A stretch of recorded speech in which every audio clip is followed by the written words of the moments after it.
The veil of deception. In a world where darkness often masquerades as light, God ordained a test. Amidst a sea of malice and greed, he placed a chosen one, Elias, a man of divine energy and unwavering faith. This was not just a battle of wills but a divine reckoning, where every soul would be weighed for their actions, and justice would be served according to their deeds. Elias, a brilliant media and IT consultant with over 28 years of experience, was a man of divine energy. Though he didn't practice magic, his aura was powerful, drawing envy and malice from those who sought to exploit him. A dark network of deceit. Unbeknownst to him, his life was about to spiral into a web of dark magic, betrayal, and greed. A dark network of deceit. Behind every move that dismantled Elias's life were powerful manipulators who used Selene and others as pawns. This network spanned over 200 individuals, including corrupt officials, dark practitioners, and opportunistic enablers who sought to profit from Elias's destruction. They lured vulnerable souls like Selene into their web with promises of power, wealth, and healing, only to exploit and discard them when their use had ended. Elzamal and Mimi, the primary masterminds, played the role of innocent victims to the public. While they secretly amassed wealth through fraudulent inheritance claims, forged documents, and stolen identities, they projected false images of suffering and decency. The public knew nothing of their plot, how they manipulated courts, fabricated lies, and spread vile rumors about Elias to protect their carefully constructed facade. The exploitation of the poor and vulnerable. Selene and others like her were dragged into this toxic competition under false pretenses. Elzamal, fueled by jealousy and greed, sought to control and dominate every aspect of Elias's life. He paid large sums from stolen funds to finance witch covens, illusion spells, false witnesses, and smear campaigns. Selene became a vessel for this dark plan, drained emotionally, spiritually, and physically, unaware that she was just a tool for a larger scheme. The orchestrator's plan extended beyond Elias. Innocent people were harmed along the way, including his children. False accusations, manipulation of the legal system, and even plans to traffic the children for financial gain became part of their desperate, escalating strategy. Yet even in this, divine intervention repeatedly thwarted their efforts. A test for the chosen. This was no ordinary attack on a man's life. Elias was not just anyone, he was chosen by divine order to be a test for the very souls who sought to destroy him. God and his archangels allowed this trial to unfold not as a punishment for Elias, but as a reckoning for those who dared to believe they could evade judgment. The plan to siphon Elias's divine energy through sacral chakra attacks, manipulation of his creative talents, and spiritual theft was destined to fail. Despite being surrounded by malicious forces, Elias endured because of divine protection. The very forces these conspirators mocked turned against them, ensuring their downfall. The higher judgment. Now, the true reckoning begins. Selene's actions warrant judgment, but she was also a victim of the orchestrators who lured her into darkness. The higher burden falls on those who played in the shadows, hiding behind lies and manipulation. They recruited hundreds to contribute to their evil plot, thinking their deeds would never be exposed. Yet God had other plans. This was the final game they would ever play, against someone like Elias. Each of them will now be judged based on the weight of their involvement. No false facade, forged document, or public lie will save them from the consequences of their actions. They played God in their arrogance, but the divine justice they mocked is now upon them. The betrayal.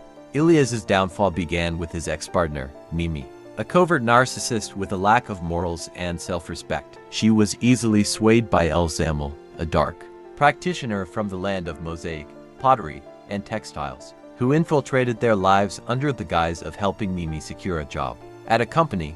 Elzamal, bald and envious of Elias's charisma and success, saw an opportunity to steal Elias's life. Using dark magic, Elzamal cast come-to-me spells on Mimi, attaching demonic entities to control her. He inflated her ego with gifts and promises, turning her against Elias.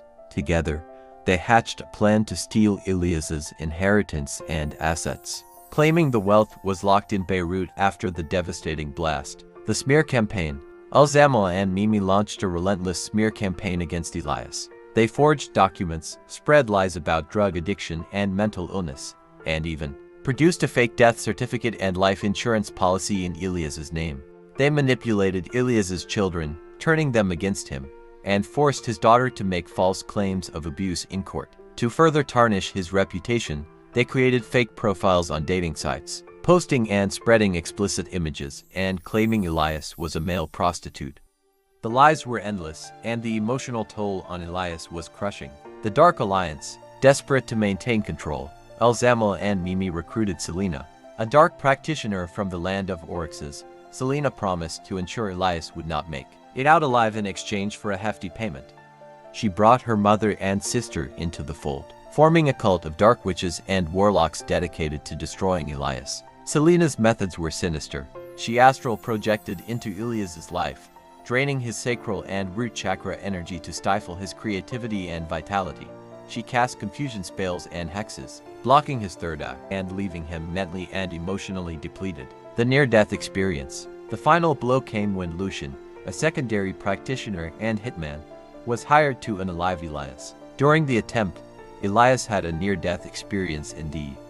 In that moment, divine intervention stepped in. God and his archangels severed the dark cords binding Elias, freeing him from the spells and hexes. Elias awoke with a renewed sense of purpose. He cut ties with Mimi and Selena, signed a power of attorney with the law firm, and began fighting back against the lies and manipulation. The unraveling. As Elias fought to reclaim his life, the Dark Alliance began to crumble. Selena, now burdened with the blame, continued to astral project and spread lies, but her power waned. Mimi and Elzamal, once living lavishly on stolen funds, faced poverty as they struggled to move money between foreign bank accounts. Elzamal's jealousy and incompetence became his undoing. He tried to copy Elias's life but failed miserably, his bald head a symbol of his inadequacy. Mimi, who had abandoned her own children from a previous marriage, was exposed as a hypocrite and a fraud. Divine justice. In the end, God's judgment was swift and final. Selena, her astral projections backfired, trapping her in the ether, where she was forced to face the consequences of her actions. Elzamal, his dark magic turned against him, leaving him powerless and alone. His envy and greed consumed him, and he was left with nothing, and his fate is known. Mimi, her lies and manipulation were exposed, and she lost everything she had stolen. Abandoned by Elzamal, she was left to face the consequences of her betrayal. Elias, now free from the darkness, found peace and stability. His children, protected by divine intervention, were safe from harm. The promised union with a divine partner and priestess remained on the horizon, a testament to Elias's resilience and faith. The divine power couple. Elias emerged stronger, his divine energy restored. He reunited with his children and began rebuilding his life. The dark practitioners who sought to destroy him were vanquished, their plans unraveled by the hand of God. Elias's story became a testament to the power of faith, resilience, and divine justice. God's judgment. This story is now a warning to all. For years, these conspirators mocked faith, morality, and the divine order. They laughed at the very concept of justice, believing their wealth and influence could shield them forever. But no one can escape God's judgment. The weight of their deeds will crush them. Each lie, each manipulation, each act of cruelty is recorded in the spiritual ledger. And now, the time for payment has come. Elias stands strong, protected by divine light. His trials were a crucible, refining his spirit and strengthening his purpose. To those who sought to destroy him, your games are over. God's hand is upon you, and your judgment is eternal.